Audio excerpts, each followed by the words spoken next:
أيها الضيوف الكرام، السلام عليكم ورحمة الله وبركاته.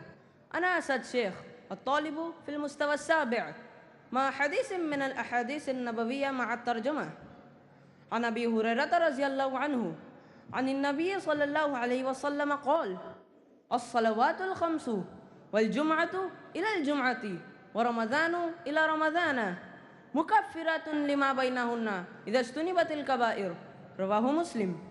Abu Hurairah radiallahu anhu reported, "Verily the Messenger of Allah sallallahu alaihi wasallam said, 5 daily prayers, and from one Friday prayer to the next Friday prayer, and from Ramadan to Ramadan, are expiations of the sins committed in between their intervals, provided one shuns the major sins."